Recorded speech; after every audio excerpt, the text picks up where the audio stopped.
Olá, muito boa noite. Seja bem-vindo a mais uma edição do programa Impertinente da Fundação Francisco Manuel dos Santos. Hoje vamos ter o prazer de estar à conversa com um dos melhores e mais conceituados economistas do mundo para falar sobre o tema da globalização. Dani Rodrik é professor na Universidade de Harvard e tem dedicado grande parte da sua carreira a esta questão. Nasceu em Istambul, na Turquia, mas foi estudar para os Estados Unidos e foi lá que ganhou grande protagonismo com os seus livros e teses em que sempre questionou e criticou a globalização financeira e a velocidade com que se tem evoluído. Vamos arrancar a nossa conversa com o Dani. Dani, it's a great pleasure to have you on our show. And let's get stuck in right away. Let's not waste time. I want your definition of globalization in an economics standpoint, where we stand today. Well, globalization in its simplest sense is the increased contact and interaction, increasing volume of trade, international finance and banking, and more contact among people, being more aware of what's happening in the rest of the world, sense of interconnectedness. And this is something that has, gone up and down during decades and centuries. It's certainly not the first time we have a highly globalized economy. But there are, different types of globalization depending on the rules that we decide to enact, because every system of globalization requires rules, and we are the ones that write the rules, or governments write those rules. Or corporations do, and so there are different types of globalizations. You said that globalization has gone up and down, but your view about it has actually been always pretty much the same. You questioned it earlier in your career, and you criticized it. Did you see your initial predictions come true or borne out? How do you see where it stands today? Being critical about the turn that globalization was taking sometime in the 1990s. And I think after the 1990s, we did move into a qualitatively different kind of globalization, which I've called hyperglobalization, to distinguish it from a milder form of globalization that we had in the first few decades after the Second World War, the Bretton Woods system. And I think the markers of that new type of globalization or hyperglobalization was first the creation of a World Trade Organization, which was much more ambitious in the rules it enacted that countries had to abide by. And for the first time, really, it went beyond simply lowering tariffs or import restrictions at the border, but actually started to impact domestic regulations, whether that was rules on investment, rules on intellectual property, rules on agricultural subsidies, services. And the other big marker was that in the 1990s, we moved towards a new era of financial globalization, free flow of finance and capital. Until really the 1990s, that was more the rule, that capital was very much controlled, the cross-border flow of capital. Governments had restrictions on, the flow of short-term finance, especially. And after the 1990s, the norm became that capital and finance was free to move, and it was incumbent on governments to ensure that capital flows were going to be free. And I worried that this new type of globalization would undermine social contracts, social cohesion, and would be an unequalizing force within nations. And I think by and large, that has been borne true, unfortunately. And I think the crises we've experienced in the last couple of decades are an indication of that. Dani, I think when you talk about globalization, and a key moment perhaps was when China really got in the game big time. And obviously they joined the World Trade Organization shortly after the Twin Towers attacks. How do you see their role, their protagonism in world trade, and how important are they becoming really to the essence of how all deals are done globally? I think the role of China in the world economy is really a kind of a very mixed picture that we need to understand in all of its nuances.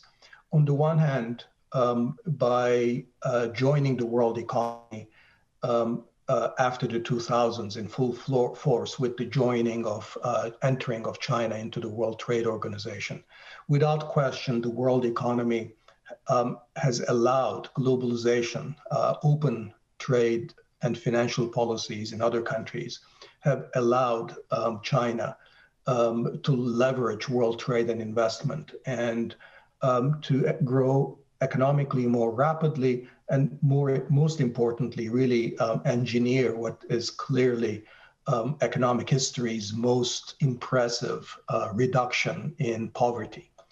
That's really, I think, even if the world economy had been more closed, I think Chinese economic transformation would have been very impressive nonetheless. But without question, their export push, their ability to enter markets in the US and Europe facilitated that.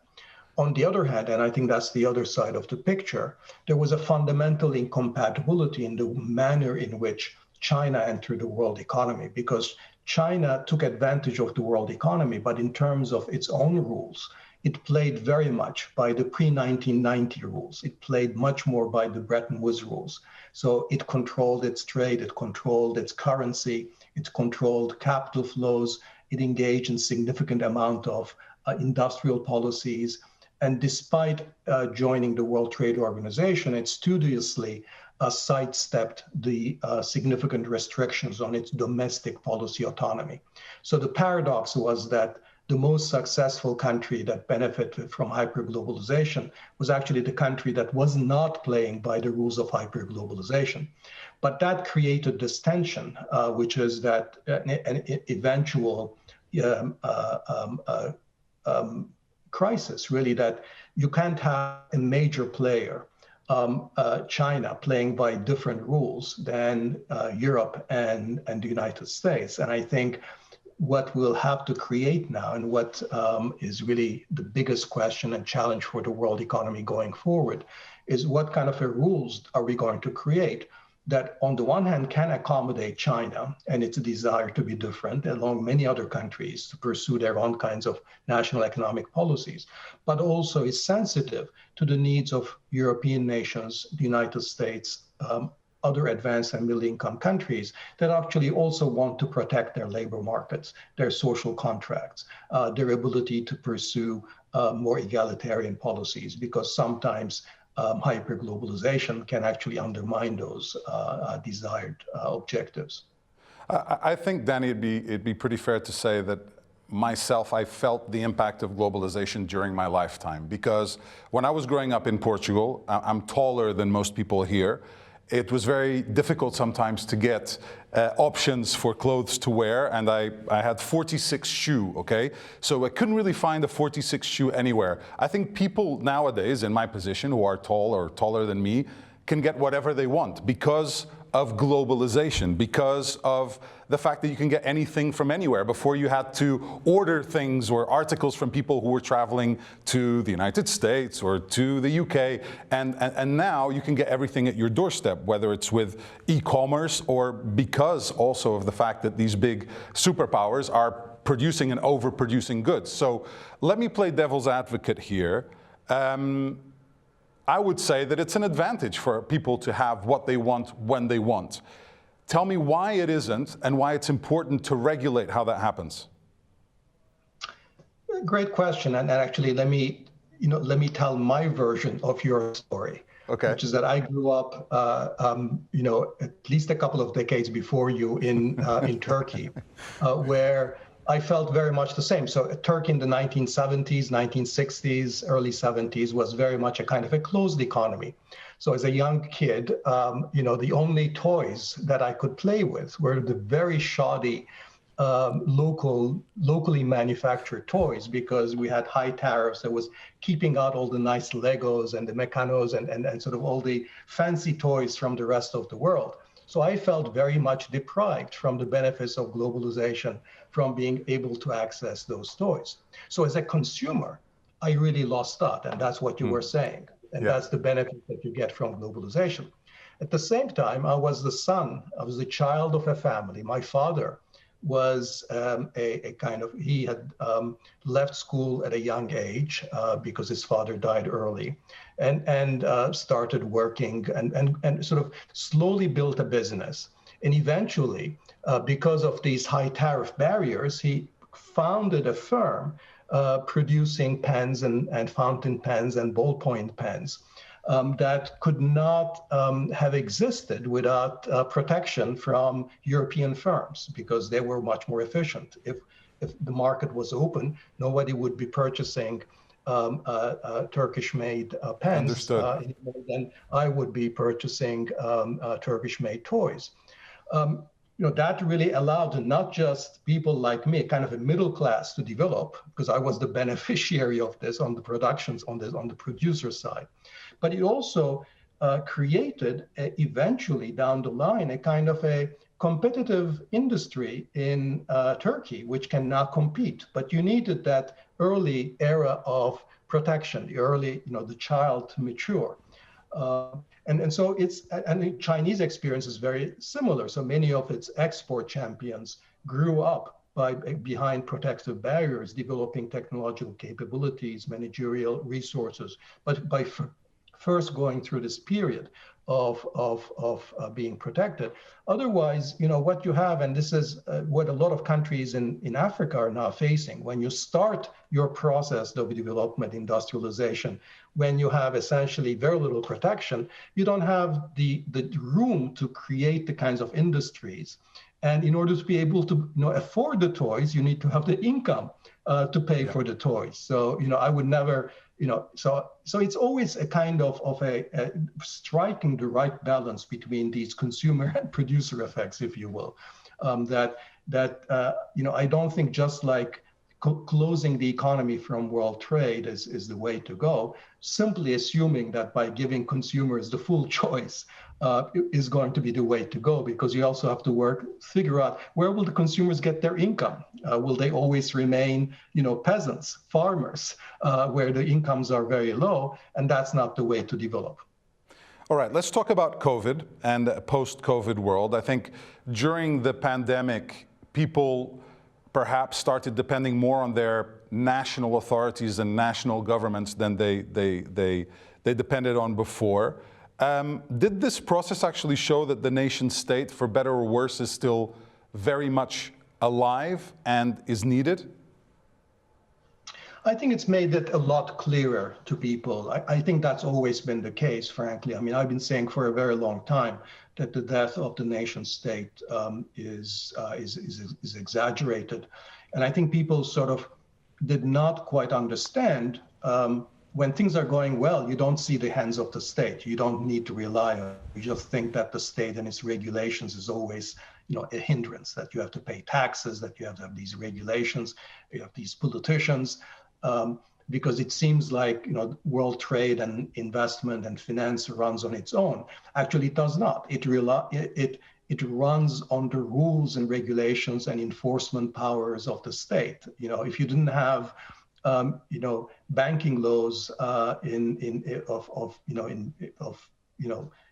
Britain and the United States, you could not have a financial globalization, because essentially a lot of international finance runs on the laws that exist in those, and the enforcement, of course, in those in London and in New York City. We see it, of course, we also saw it in the previous crisis, the global financial crisis. Basically, who stepped in to bail out all the banks and financial institutions that were going under? Who stepped in as the lender of last resort? It was national authorities. It was national banks. Who provided the income support and so forth? It was always the state. And so the role of the state is always a little bit more visible when things are going wrong. And of course, crises are, when things are going particularly badly. But it's really, this dichotomy between sort of markets and states really has never made sense. Just like a domestic market economy requires a well-functioning state, a regulatory apparatus, the stabilizing functions of central banks and fiscal authorities, social insurance and a welfare state that's provided by the state, all kinds of regulations that protect consumers, the environment and so forth that's enforced by the state. World economy also runs on rules that, major states for the most part, and occasionally sort of intergovernmental agreements such as bilateral investment treaties or the World Trade Organizations provide, but the state is always there. You mentioned regulation, and obviously it's a lot easier to regulate any kind of process when it's a national one. When you get into an international sphere, you have obviously different legislation across the board, but how realistic is it to reform globalization and to impose an end to tax havens, to reform the financial markets, to find a way to impose social and environmental standards for China? That is indeed, the essential conundrum of hyperglobalization, because we have well-functioning market economies within countries because we have national governments that provide a framework within the national economy. Globally, as you're suggesting, we actually have a very, very weak version of that because we have nothing like global federalism, global governance, and the global institutions that we have, whether it's the IMF or the World Trade Organization or the OECD. They have very weak legitimacy because they are not, they're sort of distant from national electorates. They don't have the same kind of political accountability as national governments do. So what that means is that our ability to really enact an international version of national regulatory systems is neither here nor there. That's never going to happen. We have to accept that we live globally in a world where politics is divided. In America, they used to say all politics is local. But really, globally, all politics is national.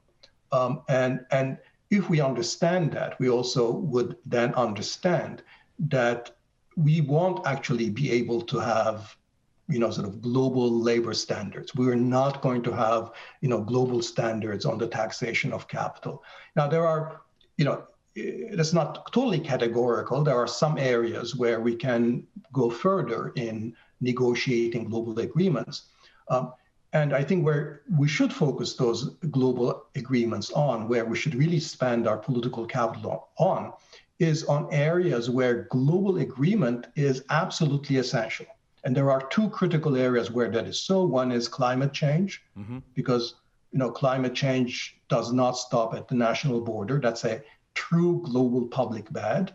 It has to be dealt with through global efforts. And the other, of course, we're just coming out of a global pandemic, is sort of pandemics. Again, the virus doesn't stop at the border. Now, most economic areas actually are somewhat different because I think a lot of the decision making on what's the right corporate tax rate, what should be the right way in which we regulate corporations or consumer safety or digital technologies and platforms. We don't actually necessarily need to reach a global agreement on that because different nations will quite, understandably have different ideas about what the right balance of market and state and regulatory reach ought to be. And so there we need to sort of strike a right balance between maybe a framework, global framework, but one that leaves significant room for national governments, national economies to devise their own regulatory structures.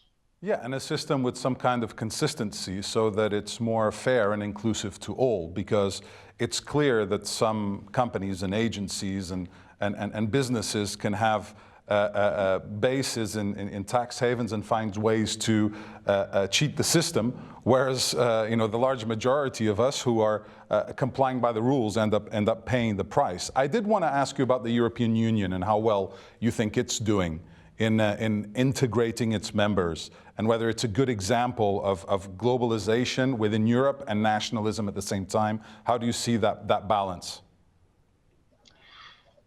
I think, sometime in the 1980s, I think the European Union made a kind of a fateful decision to go significantly deeper in economic integration, while integration in the area of social policy, fiscal policy, and political institutions in particular were allowed to lag significantly behind.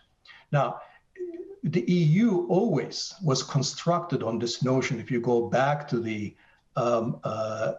wise men, they were mostly men who thought up of the European coal and steel community, first European common market, and so forth.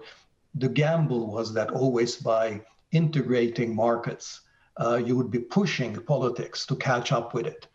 But that strategy always required that market integration moved a little bit beyond political integration, but not so far beyond that it essentially lost its political legitimacy and became more a source of discord than a source of economic well-being. I think increasingly after the 1980s, with the single market project, and particularly with single currency, with monetary unification, the gap between economic integration and political European Union-wide political integration and regulatory backup, that gap opened much more widely. And so in that way, I think the European Union suffers from this fundamental tension that I mentioned in the context of hybrid globalization, suffers from it in a most extreme kind of a way. Now, I mean, European policymakers are aware of that, and I think and the European Commission is aware of that. So increasingly, we're seeing, sort of halting moves in the direction of increasing integration in fiscal policy, greater political community building, and so forth. So now, Europe will be able to, for the first time, European Union will be able to issue a common bond, and that's an important step going forward.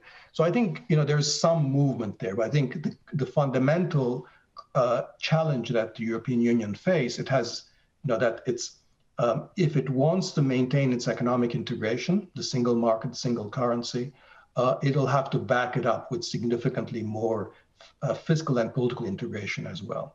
If it cannot bring that about, then I fear that the economic integration will not be sustainable. And I think Brexit was the first, piece of that, where a country essentially basically said that we don't want to be part of a system because we want decisions to be made by our own national political systems and not be subject to technocrats and regulators in Brussels. Really interesting view on the European Union, and I thank you for that. I think I'd kick myself if during this interview I didn't ask you about the United States, because of the clear change in policy which has occurred from the Trump administration to the Biden administration, in the way that Trump really looked at trade and relationships being on the basis of the economics rather than on the politics or even on human rights or whatever that may come along with it. And without getting too deep into it, how have you seen the transition between what the Trump administration was doing and what the Biden one is trying to do now regarding this phenomenon? I think in some areas the transition has been quite significant. I think the conversation around economic policy in Washington, D.C. has changed. The central narrative about economic policy has changed. So we're not talking about fiscal policy that doesn't simply transfer wealth to the richest, but a fiscal policy that's aimed at building up infrastructure and providing support for lower income families, the green transition. We're talking about enhancing the bargaining power of labor and unions. And so I think the fundamental conversation in economic policy terms has changed. That's very important. Now, whether eventually Biden will be Franklin D. Roosevelt, kind of with the transformation that went along with that, we don't know. But clearly, in economic policy grounds, there's been significant change in the mindset. Where there has been actually, interestingly, less change is in the relations with China. So China is still very much treated as a kind of a bugaboo. And I have not seen the Biden administration articulate a kind of a new and useful vision about how to deal with China. And I think the kind of knee-jerk hostility to China that was characteristic of the Trump administration to some extent has carried over to the Biden administration as well. And just very quickly, is it born out of fear because of their increasing power and influence? I think there's, again, I'm an economist. I don't pretend to understand the national security and foreign policy establishment in the United States.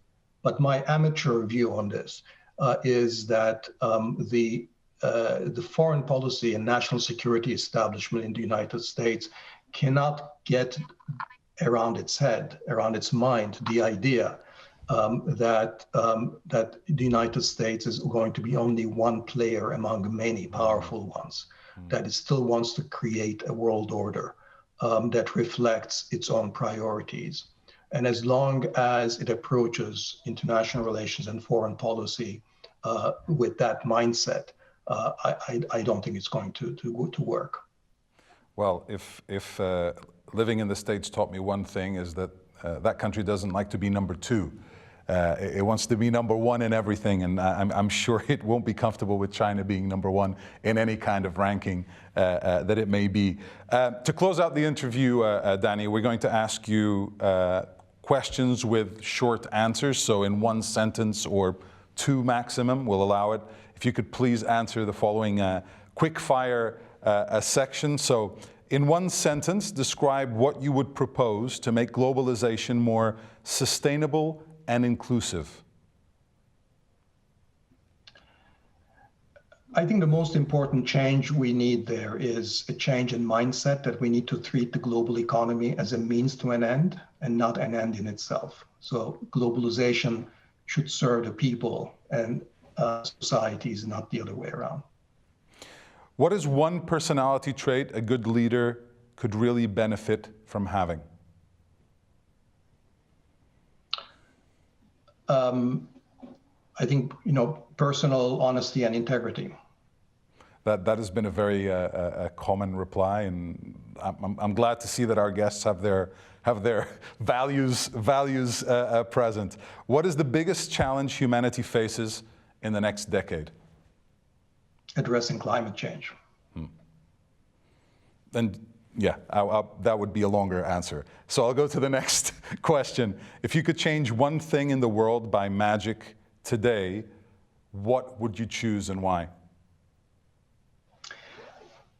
I think I would get rid of the authoritarian nationalists, the Erdogans, the Bolsonaros, the Trumps of this world. I think they're doing incredible damage to the body politic of their nations and others.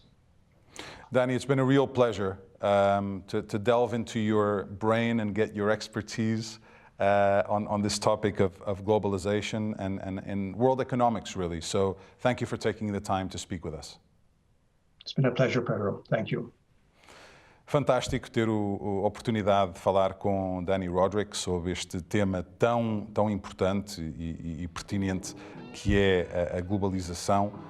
Falámos um bocadinho sobre a forma como poderemos encontrar um equilíbrio para haver mais inclusão, para haver mais igualdade na economia mundial, e o que fazer com a China e como lidar com a China para que obedeça e siga regras internacionais também e jogue da mesma forma que todas as outras potências têm de jogar a todos os níveis. Foi mais uma conversa impertinente, porque, como sabe, quando há factos, há argumentos.